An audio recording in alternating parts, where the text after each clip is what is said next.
Hello दोस्तों, welcome to my YouTube channel Simran study channel पर। आज हम लोग पृथ्वी की काल्पनिक रेखाओं को पढ़ेंगे। काल्पनिक रेखा में हम लोग जानते हैं कि अक्षांश होता है और देशांतर होता है।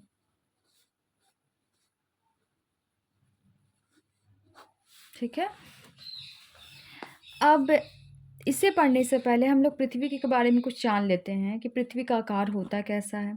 तो पृथ्वी का आकार लोगों को लगता है कि वो गोल शेप का, बट ऐसा होता नहीं है। पृथ्वी का आकार कुछ इस तरह का शेप है। ठीक है। ये आपका बिल्कुल गोल नहीं है, ये इसका ऊपर खाबर सा शेप है, जिसको हम लोग कहते हैं जियोड शेप। क्या कहते हैं? जियोड। ठीक है। इसी को हिंदी में कहा जाता है भू आम। इस तरह का शेप है। तो जो उठा हुआ हिस्सा आपको दिख रहा है, जो उठा हिस्सा दिख रहा है, वो एक्चुअली में क्या है? माउंटेन है, यानी पर्वत है। पर्वत पहाड़ हो सकता है। और ये जो धंसा हुआ महासागर हो सकता है, ये सब है। अब इसको हम लोग क्या करते हैं ना, कि इसका स्टडी करना काफ़ी मुश्किल हो सकता है। तो लोग क्या करते हैं कि जो जो उठा हुआ हिस्सा है उसको नीचे करने के लिए थोड़ा सा नीचे कर देते हैं। ठीक है। और जो धंसा हुआ हिस्सा है थोड़ा सा ऊंचा कर देते हैं, इसको एवरेज में लाने के लिए। तो हम लोग एवरेज में लाने के लिए कुछ इस तरह कर देते हैं। और इसी रेखा को हम लोग है ना बोल देते हैं। इसी रेखा को देखिए, इस तरह से लगता है कि ये गोल हो गया है। एक्चुअली में हमारा अर्थ ये हिस्सा है। जो उठा होता है उसको धंसा देते हैं, और जो धंसा होता है उसको उठा देते हैं और लिया जाता है, जिससे हम लोग स्टडी कर पाए अर्थ को। अब इम्पॉर्टेंट लाइन देखते हैं। एक अक्षांश होता है, एक देशांतर। अक्षांश है ना, लैटिट्यूड होता है, लेटा हुआ लाइन, लैटिट्यूड। ठीक है। इसको हम लोग क्षैतिज रेखा भी कहते हैं। इस तरह से, इस तरह का लाइन। ठीक है। और जो देशांतर होता है वो खड़ा लाइन होता है, लॉन्गिट्यूड। इस तरह का लाइन। ठीक है।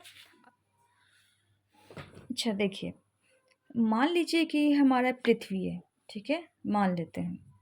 तो पृथ्वी पर क्या हुआ है ना, कि दो तरह का लाइन खींचा गया। अभी मैंने बोला कि जो लेटा हुआ लाइन है ये इस तरह से खींचा गया, इस तरह से। ठीक है, इस तरह से। आपको दिख नहीं रहा होगा, रुकिए मैं पेन चेंज कर लेती हूँ। जो ये लाइन है ना, इस तरह, ये लाइन, इस तरह से लाइन खींचा गया है। ठीक है, इस तरह से लाइन। तो देखिए, ये हमारा सर्कल कर रहा है कि नहीं, एक वृत्त का निर्माण कर रहा है कि नहीं। इसी तरह ऐसे लाइन खींचा गया है, इसी तरह इस तरह से लाइन खींचा गया है, इसी तरह से इस तरह से लाइन खींचा। ये सब का सब क्या है? इमेजिनरी लाइन है, काल्पनिक रेखा है। रियल में हमारी पृथ्वी पर इस तरह का कोई लाइन नहीं खींचा गया। तो जो हमारा ये लेटा हुआ लाइन है, इस तरह से सर्कल जो बना रहा है, ये एक्चुअली में क्या है? अक्षांश रेखा है। ठीक है। और ये जो इस तरह लाइन बना है, इस तरह से। ठीक है, इस तरह से लाइन।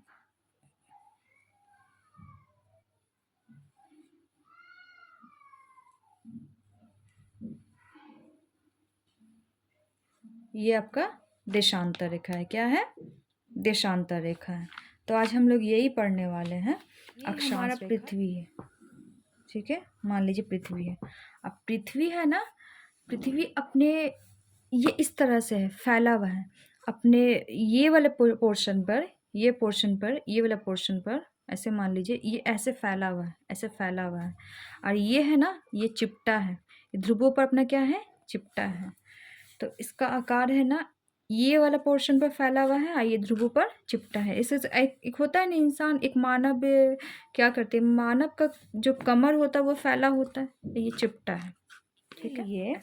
ये जो पोर्शन है, ये पोर्शन है ना, इसकी लंबाई ज़्यादा होती है, और जैसे जैसे हम लोग ऊपर जाने लगते हैं ये लंबाई घटता चला जाता है।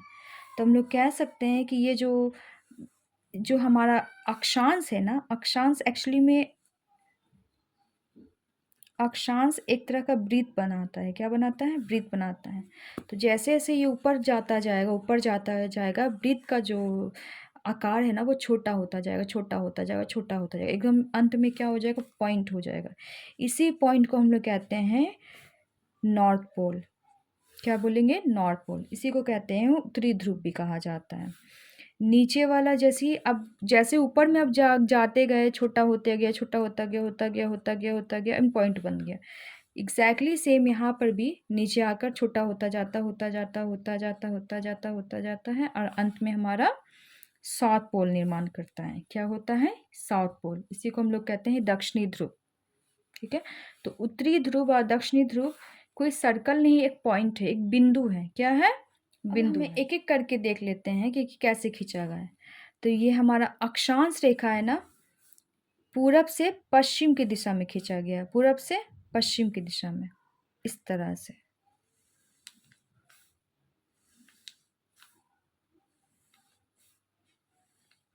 इस तरह इस यहाँ पर दक्षिण दिशा में ये।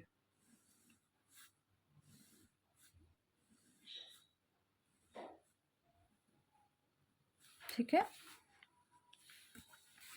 अब देखोगे कि ये हमारा जो लाइन है ना, ये सबसे बड़ा है, ये सबसे बड़ा हम लोग इक्वेटर कहते हैं। तो इक्वेटर का जो रेडियस होता है ना, वो होता है 6378 किलोमीटर। और जो ध्रुव पर जो बन रहा है ना, ध्रुव पर जो डिस्टेंस बन रहा है 6397 किलोमीटर, 57 किलोमीटर। ठीक है, 6357 किलोमीटर।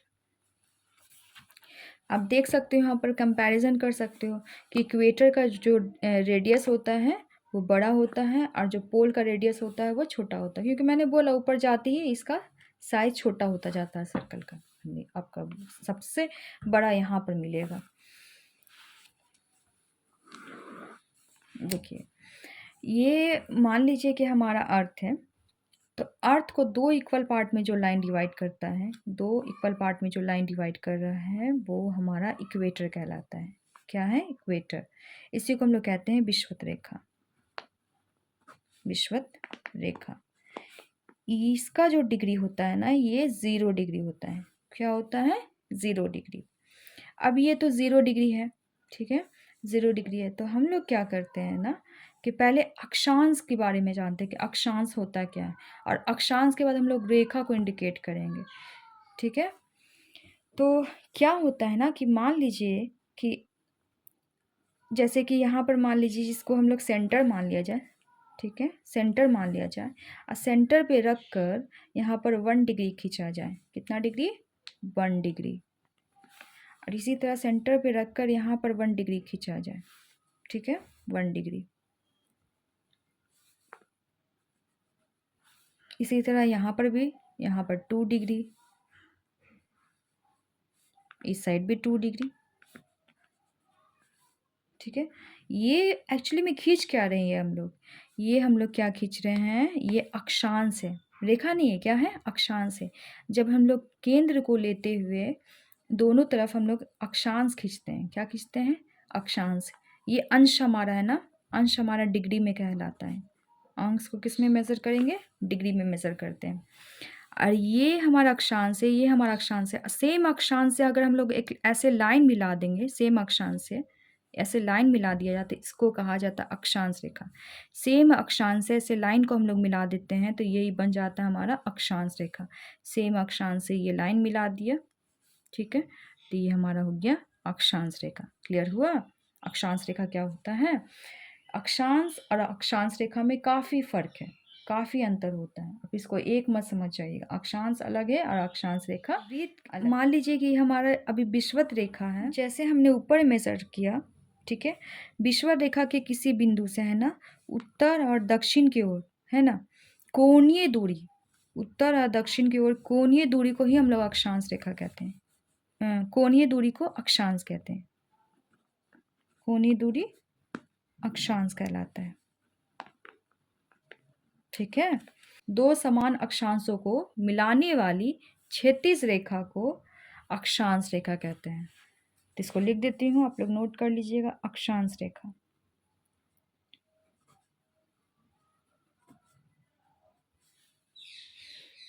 दो समान अक्षांशों को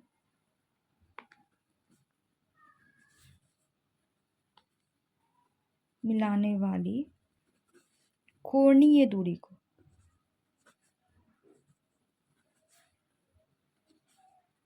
अक्षांश रेखा कहते हैं। और ये कोणीय दूरी है क्या? अक्षांश है। ठीक है, देख लीजिए, ये हमारा पृथ्वी है। पृथ्वी को दो इक्वल पार्ट में जो डिवाइड करता है उसे हम लोग विषुवत रेखा या इक्वेटर कहते हैं। ये इसका अंश होता है 0 डिग्री। अब इसी तरह हम लोग ऊपर जाते रहेंगे। इसी तरह 1 डिग्री, 2 डिग्री, 3 डिग्री, 4 डिग्री, 5, 6 ऐसे ऐसे करते करते हम लोग उत्तरी पोल यानी नॉर्थ पोल की तरफ चले जाएंगे। ये नॉर्थ पोल तक, यहाँ से यहाँ तक जो खींचते हैं वो 90 डिग्री अक्षांश रेखा होता है। कितना? 90 डिग्री। उसी तरह हम लोग नीचे जाएंगे।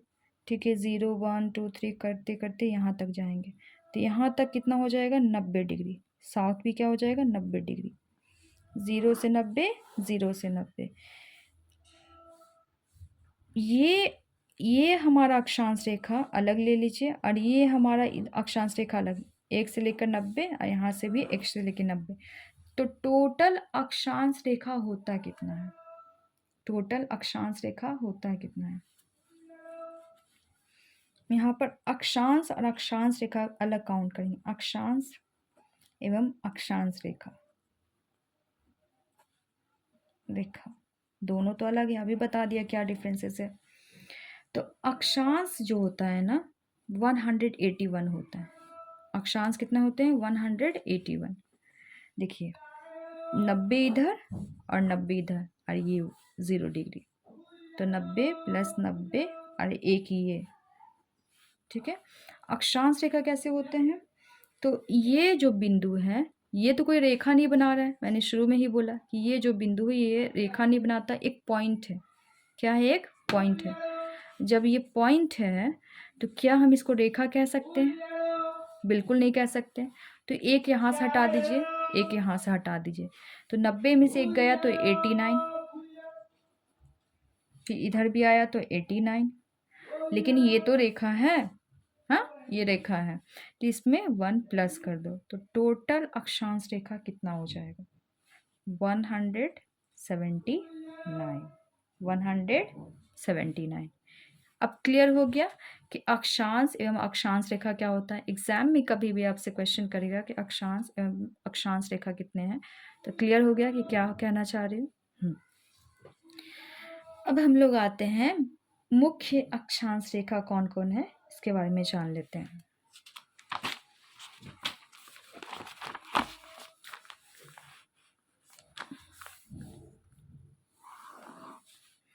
सपोज कीजिए कि हमारा पृथ्वी है। ठीक है, पृथ्वी है।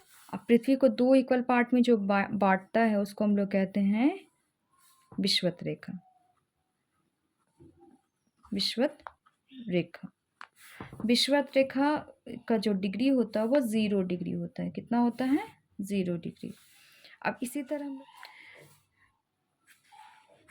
ये हमारा इक्वेटर है 0 डिग्री। इसी तरह ऊपर जाएंगे तो 23.5 डिग्री कर्क रेखा।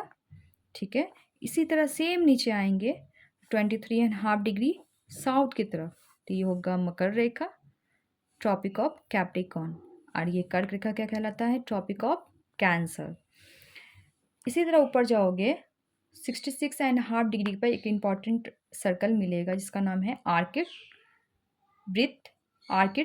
वृत्त या आर्कटिक सर्कल। इसी तरह नीचे आओगे 66.5 डिग्री पर तो आपको मिलेगा अंटार्कटिक वृत्त। ठीक है, और अंटार्कटिक वृत्त, ठीक है, क्यों? अब याद करने का आसान है। ऊपर आपको आर्कटिक सागर मिलता है, नीचे एक महादेश मिलता है। इनके नाम पर इनको हम लोग याद कर सकते हैं। अब मेनली यहाँ पर देखो इम्पॉर्टेंट लाइन है, देखिए अक्षांश रेखा, ठीक है, इन दो अक्षांश रेखा या इन दोनों अक्षांश रेखा के बीच का जो डिस्टेंस होता है, जो दूरी होता है, हमेशा बराबर होता है, समान होता है। दूरी तो बराबर होगा, दूरी क्या होगा? समान होगा। क्या अक्षांश रेखा की लंबाई हमेशा बराबर होती? तो आप यहाँ पर देख सकते हो कि इक्वेटर से जैसे जैसे ऊपर जा रहे हैं, अक्षांश रेखा की जो लेंथ होती है ना, वो छोटी होती जा रही है, छोटी होती जाती है। एग्जैक्टली सेम वैसे ही नीचे आओगे तो जैसे जैसे हम लोग नीचे आते हैं तो अक्षांश रेखा की लेंथ छोटी होती जाती है। सबसे बड़ा अक्षांश रेखा का जो लंबाई होता है ना, इक्वेटर को होता है।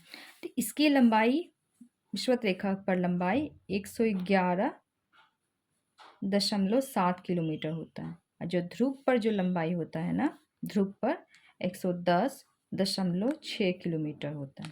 क्लियर है? 110.6 किलोमीटर होता है। अब हम लोग पृथ्वी पर महत्वपूर्ण अक्षांश कटिबंध की बात करेंगे। ये अक्षांश कटिबंध विभिन्न एरियाज में, विभिन्न क्षेत्रों में किस तरह का जलवायु पाया जाता है, इसको जानने में हमें काफ़ी मदद करता है। तो चलिए वन बाय वन करके जानते हैं।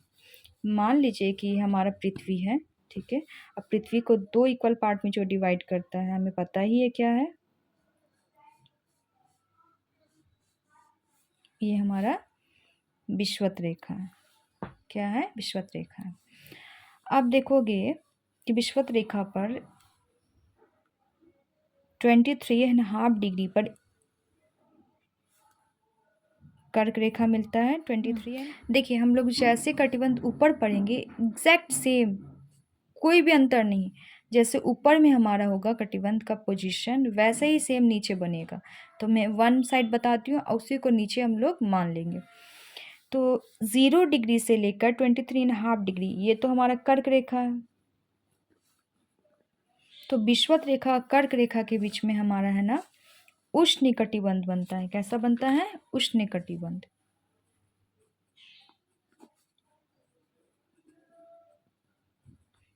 उष्ण का मतलब होता है गर्म, गर्म जगह, ठीक है। अब यहाँ पर गर्म क्यों होता है तो अभी हम लोग समझ लेते हैं। एग्जैक्टली सेम यहाँ पर आप आओगे 23.5 डिग्री साउथ, ये नॉर्थ था, ये साउथ है। तो जब 23.5 डिग्री नीचे आते हैं तो ये वाला भी पोर्शन क्या है? उष्णकटिबंध है। उष्णकटिबंध। क्यों उष्णकटिबंध कह रहे हैं आदमी को? बहुत ज़रूरी है जानना यहाँ पर। क्योंकि कि हमारा सन जो है ना, सूरज, हमारा जो सूर्य है, हमारा सूर्य का जो प्रकाश होता है ना, इन्हीं दोनों के बीच में लाई करता है, इन्हीं दोनों के बीच में, ना इधर जाता है ना इधर जाता है। तो कर्क रेखा और मकर रेखा के बीच में हमारा सूरज चक्कर लगाते रहता है, घूमते रहता है, ऊपर नीचे होता रहता है, ठीक है। तो इसीलिए ये समझिए कि सूरज का घर है। अब जहाँ पर सूरज विराजमान हो तो वहाँ पर गर्मी क्यों ना हो। तो इसीलिए सबसे अधिक गर्मी यहीं पर होता है, सबसे ज़्यादा सूरज की रोशनी यहाँ पड़ता है। और जब सूरज की रोशनी सबसे ज़्यादा पड़ता है तो यहाँ पर जितने भी सागर महासागर हैं सबसे ज़्यादा हीट होते हैं। सबसे अधिक हीट होता है तो यहाँ पर सबसे ज़्यादा भाप बनता है। भाप बनने के बाद, वो जल वाष्प बनने के बाद वो आकाश में जाता है और वह फिर बादल का निर्माण करके यहाँ पर सबसे अधिक वर्षा भी करता है। तो सूरज भी ज़्यादा मिला, वर्षा भी ज़्यादा हुआ, इस वजह से यहाँ पर जंगल भी ज़्यादा पाया जाता है, पेड़ पौधा भी ज़्यादा पाया जाता है। इस जगह पर आपको बायोडाइवर्सिटी ज़्यादा मिल सकता है। तो यहाँ पर आपको अमेज़ॉन जंगल मिल जाएगा, सबसे परफेक्ट एग्जाम्पल है। अब देख लीजिए, आगे हम लोग बढ़ते हैं। तो 23.5 डिग्री से लेकर 35 डिग्री, 35 डिग्री नॉर्थ, और इसी तरह नीचे भी हम लोग आ जाएंगे 35 डिग्री साउथ। यानी कि ये हमारा 23.5 डिग्री से लेकर 35 डिग्री के बीच में ये वाला पोर्शन, ये वाला पोर्शन, तो इस वाले पोर्शन में आपको मिलेगा उपोष्ण कटिबंध। क्या मिलेगा? उपोष्ण कटिबंध, ठीक है। उपोष्ण कटिबंध, यहाँ पर भी गर्मी होगा लेकिन इतना नहीं होगा जितना यहाँ पर मिलता है। इसके कंपैरिजन में यहाँ पर गर्मी कम होती है। अब उसी तरह हम लोग ऊपर जाएंगे तो मिलेगा आपको शीतोष्ण कटिबंध। क्यों मिलेगा शीतोष्ण कटिबंध? देख लेते हैं। 35 डिग्री ये क्या है 35 डिग्री, 35 डिग्री एंड 45 डिग्री के बीच में, 35 डिग्री एंड 45 डिग्री के बीच में आपको मिलेगा शीतोष्ण कटिबंध। शीतोष्ण कटिबंध, शीतोष्ण कटिबंध क्यों मिलेगा? क्योंकि शीतोष्ण कटिबंध, देखिए शब्दों को देखिए, शीत प्लस उष्ण, शीत मतलब ठंडा, उष्ण मतलब गर्मी, यानी कि इधर सब ये वाला पोर्शन में ठंडा आ जाएगा, इस पोर्शन से इधर गर्मी आ जाएगा, यानी ठंडा और गर्मी यहाँ पर बराबर मात्रा में मिलेगा शीतोष्ण कटिबंध में। ये कहाँ से कहाँ तक लाई करता है 35 degree to 45 degree north. Clear है? अब इसी तरह सेम यहाँ पर भी मिलेगा आपको 35 degree south to 45 degree south. ठीक है, शीतोष्ण कटिबंध। अब आगे बढ़ते हैं, उपध्रुवीय कटिबंध। ये कहाँ मिलेगा? तो ये 45 डिग्री से ख़त्म हुआ था, फिर यही 45 डिग्री से लेकर 66.5 डिग्री, जिसको हम लोग आर्कटिक सर्कल कहा था, 66.5 डिग्री, ये वाला पोर्शन में मिलेगा आपको उपध्रुवीय कटिबंध। उपध्रुवीय कटिबंध। ठीक है, देखिए जैसे हम लोग बात करते हैं कि जैसे राष्ट्रपति है, होता है उपराष्ट्रपति, राष्ट्रपति से थोड़ा छोटा, छोटा नहीं मतलब थोड़ा कम, राष्ट्रपति से थोड़ा कम पद पर जो होते हैं वो उपराष्ट्रपति कहलाते हैं। ठीक है, जैसे प्रधानमंत्री तो उससे थोड़ा कम होगा तो उप प्रधानमंत्री, जैसे कैप्टन हो गए तो हमारा हो गया वाइस कैप्टन हो गया। एग्जैक्टली यहाँ पर जो ध्रुवीय प्रदेश ऊपर मिलेगा आपको, तो ध्रुवीय प्रदेश में सबसे अधिक ठंडा होता है, सबसे ज़्यादा, तो उससे थोड़ा कम ठंडा यहाँ पर मिलेगा उपध्रुवीय कटिबंध में। क्लियर है? इसी तरह सेम यहाँ पर भी मिलने वाला है। 45 डिग्री नॉर्थ से लेकर 66.5 डिग्री नॉर्थ तक के एरियाज को हम लोग कहते हैं उपध्रुवीय कटिबंध। ठीक है, यहाँ पर ठंडा होता है, लेकिन इतना ठंडा नहीं होता जितना यहाँ ध्रुवीय प्रदेश में होगा। टुंड्रा और टैगा जो प्रदेश होता है उसको ध्रुवीय प्रदेश कहा जाता है, टुंड्रा और टैगा प्रदेश। तो 66.5 डिग्री से लेकर 90 डिग्री, ये पोजीशन कितना होता है 90 डिग्री नॉर्थ, ये नॉर्थ पोल है और नीचे हमारा साउथ पोल है। तो 66.5 डिग्री नॉर्थ से लेकर 90 डिग्री नॉर्थ तक की पोजीशन को हम लोग कहते हैं ध्रुवीय प्रदेश। ध्रुवीय प्रदेश। ठीक है, क्या बोलेंगे? ध्रुवीय प्रदेश। अब 1 बाय 1 करके आप समझ गए, तो एक बार हम लोग रिवाइज कर लेते हैं। 0 डिग्री 23.5 डिग्री नॉर्थ की तरफ जाएंगे तो उष्ण कटिबंध, इसी तरह सेम जाएंगे 0 डिग्री 23.5 डिग्री साउथ, बस साउथ लगा देना है, जैसे जैसे नॉर्थ जा रहे हैं वैसे वैसे साउथ लगा देना है, नीचे का पोजीशन वही हो जाएगा। फिर जैसे यहाँ पर 23.5 डिग्री खत्म हुआ तो 23.5 डिग्री से स्टार्ट करेंगे, 35 डिग्री नॉर्थ जाएंगे तो उपोष्ण कटिबंध, 35 डिग्री है नॉर्थ खत्म हुआ तो फिर यहीं से शुरू करेंगे, 35 डिग्री नॉर्थ से लेके 45 डिग्री शीतोष्ण कटिबंध, फिर 45 डिग्री नॉर्थ से स्टार्ट करेंगे तो 66.5 डिग्री नॉर्थ जाएंगे तो उपध्रुवीय कटिबंध हो जाएगा। 66.5 डिग्री नॉर्थ से शुरू करेंगे, एंड हुआ यहीं से शुरू करेंगे और लास्ट गया हमारा 90 डिग्री नॉर्थ पोल तक ध्रुवीय प्रदेश मिला। क्लियर हो गया? चलिए, नहीं क्लियर होता है, नहीं समझ में आता है तब कमेंट बॉक्स में पूछ सकते हैं, या फिर इस वीडियो को 2-3 बार देखेंगे तो आपको समझ में आ जाएगी, दिमाग में फिट हो जाएगा ये। चलिए, अब हम लोग यहाँ पर महत्वपूर्ण 2 लाइन को देख सकते हैं, 2 कटिबंध को देख सकते हैं। अब देखिए, यहाँ एग्ज़ाम में अक्सर पीसीएस एग्ज़ाम में या रेलवे या अदर एग्ज़ाम में है ना, एक क्वेश्चन कर लेता है, 1-2 क्वेश्चन नदियों से रिलेटेड, कि किस अक्षांश पर कौन सी नदी 2 बार कट करती है। तो हम लोग देख लेते हैं कौन कौन नदियां हैं। तो यहाँ पर 3 महत्वपूर्ण आपको अक्षांश रेखा देखने को मिलेगा। इसके बारे में हम लोग बहुत डिस्कस करते हैं। ये 3 नदी, 3 रेखा, ठीक है। ये तो हमारा है विषुवत रेखा। एक हमारा कर्क रेखा 23.5 डिग्री नॉर्थ, एक होता है मकर रेखा 23.5 डिग्री साउथ। ये विषुवत रेखा पर जो नदी 2 बार कट करती है, 2 बार कट करती है, ठीक है। तो इस नदी को हम लोग कहते हैं कांगो नदी, कांगो रिवर, ठीक है, कांगो नदी। और ये हमारे कर्क रेखा को जो 2 बार कट करने वाला एक नदी है, हमारे भारत का ही है, 2 बार कट करता है, माही नदी, ठीक है। कौन सी नदी? माही नदी। माही नदी हमारे मध्य प्रदेश से निकलती है, राजस्थान में जाकर वहाँ पर प्रवाहित होती है, ठीक है। राजस्थान में ये प्रवाहित होती है। ठीक उसी तरह ये हमारा जो मकर रेखा है, मकर रेखा में भी पर भी 2 नदी ऐसे कट करती है। मकर रेखा पर भी एक नदी 2 बार कट करती है, जिसका नाम है लिम्पोपो नदी, लिम्पोपो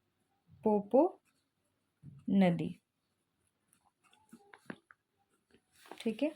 तो चलिए आज हम लोग इसी के साथ इस वीडियो को एंड करती हूँ। आपको ये वीडियो कैसा लगा मुझे प्लीज़ कमेंट में बताइएगा। कहीं पर कुछ गलती रह गई होगी या फिर कुछ कमी रह गया होगा तो प्लीज़ मुझे मेंशन कीजिएगा। ये मेरी फर्स्ट वीडियो थी, हो सकती है कि गलती हो जाए, तो मैं इसको सुधारने की कोशिश करूँगी। आपको वीडियो अच्छा लगे तो please like share and comment कर देना, एंड प्लीज़ सब्सक्राइब करना भूलना नहीं। Okay, bye.